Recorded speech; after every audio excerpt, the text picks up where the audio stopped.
Olá pessoal, esse é o curso de Mecânica para Engenharia Metalúrgica da Universidade Federal do Ceará. Vamos resolver e comentar o exercício 5/10 do livro de Estática do conteúdo de forças distribuídas, que diz o seguinte: determine a distância z barra desde o vértice do cone circular até o centroide do seu volume. Então, basicamente, ele está pedindo a gente para calcular as coordenadas do centroide de um cone, considerando a origem dele no vértice, né? Então, a nossa coordenada z, ela começa no vértice e vai de cima para baixo, apontando para baixo, tá?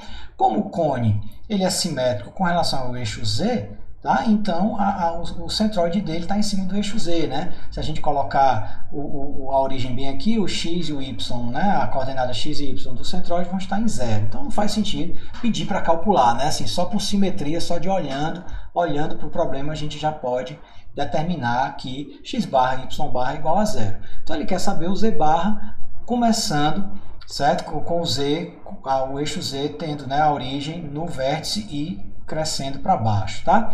E o cone tem uma altura h. Uma altura h. A gente há de supor que o centroide do cone, né, vai depender de h. Então, vamos lá. O que é que nós temos que fazer? Nós temos que definir qual é um elemento de integração, não é isso? Para a gente obter, para a gente calcular o centroide. Então, esse é um volume e a gente vai fazer uma integral de volume. O elemento de integração é um volume, né? A gente pode escolher um volume. Então, eu vou escolher como volume. A gente, né, fez aquelas técnicas, né, de simplificação do elemento de integração. A gente viu sempre que possível a gente escolher um elemento de integração que diminua o número de integrais, né? Então, se a gente escolher um elemento de integração, um volume, a gente só vai precisar fazer uma integral simples, não vai precisar fazer uma integral tripla, tá?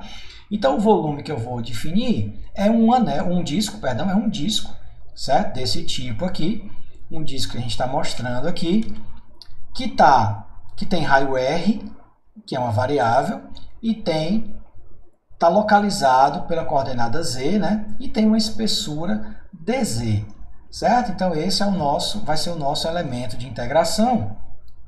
Né? Vou reproduzir aqui. É um disquinho de raio R e largura dz, espessura dz. Então, qual que é o volume?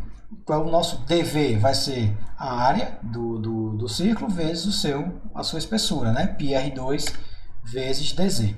Então, nós temos aqui um volume e nós vamos integrar nesse volume aqui. Aí você observa que, na verdade, esse disco ele não é exatamente um disco, né? Ele tem aqui, ó, essas duas linhas aqui, elas não são linhas verticais, né? Elas têm uma inclinaçãozinha aqui. Mas lembrando que, como o dz é um elemento de diferencial, é um infinitesimal, certo? Ele é pequeno o suficiente de tal forma que as propriedades relevantes não variem dentro do intervalo dz. E a propriedade aqui que a gente está olhando é exatamente essa inclinação. Então, o dz é pequeno o suficiente de tal forma que essa inclinação ela pode ser desprezada. E aí a gente pode tratar este volumezinho aqui como, de fato, um disquinho, né? uma pastilhazinha de espessura dz e volume πr2 dz. Tá? Outra coisa que a gente observa é que o raio do disco depende do z, né? Depende do z. Se o z for zero, você tem um disco de raio zero.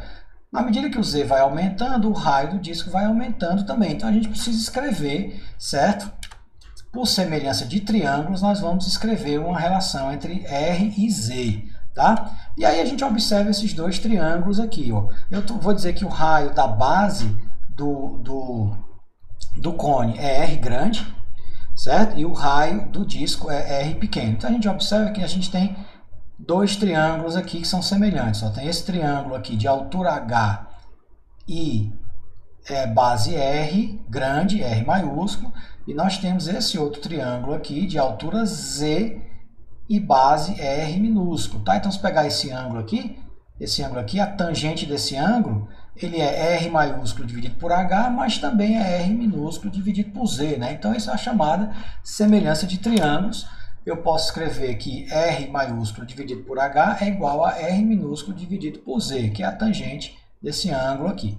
Tá? E aí eu reorganizo e escrevo que o raio do disco R é igual a R grande dividido por H, que são constantes, né? Você depende, são as dimensões do cone, multiplicado por Z, que é a coordenada, certo? A coordenada que localiza o disco, certo? Ao longo do eixo Z.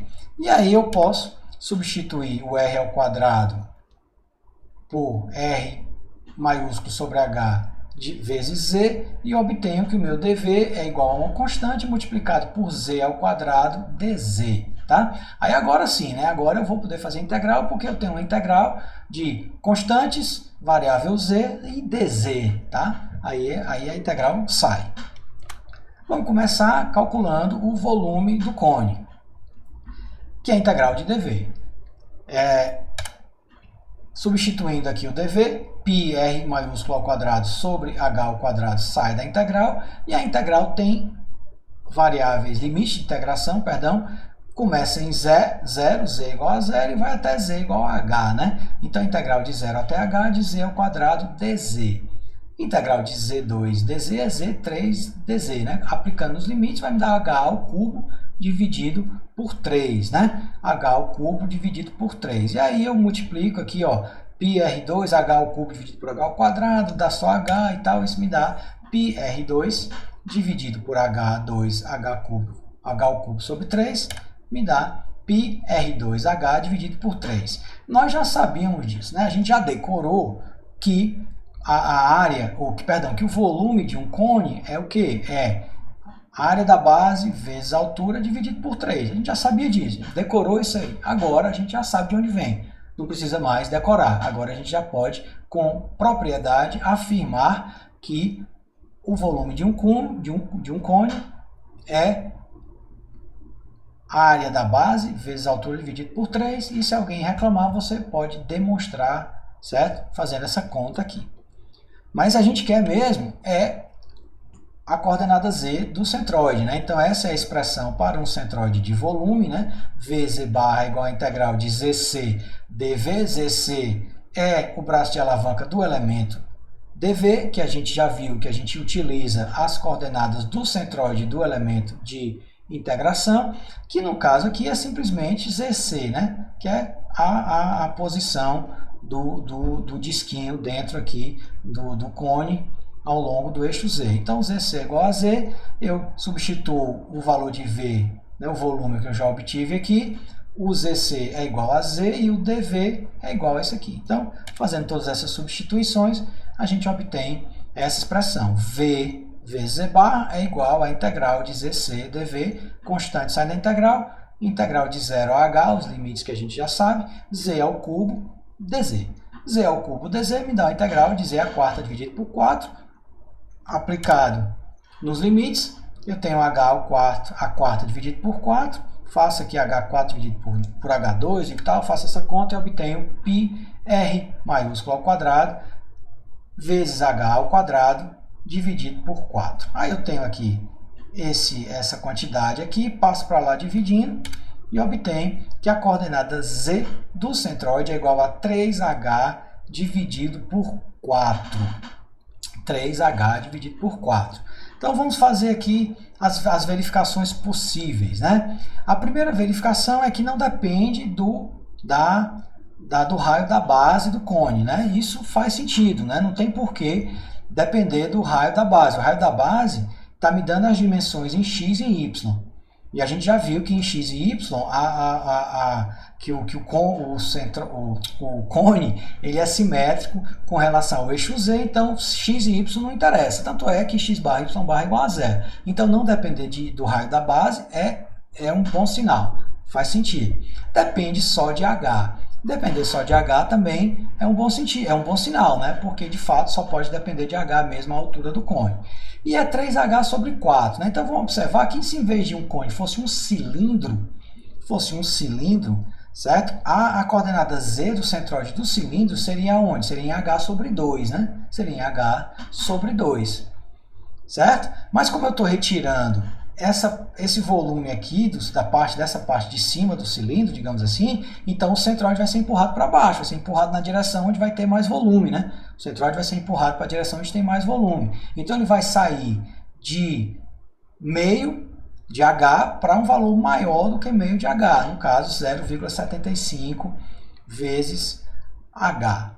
Tá? Então, isso daqui, esse resultado faz sentido, dá aquela segurança de que o rumo do nosso trabalho está correto.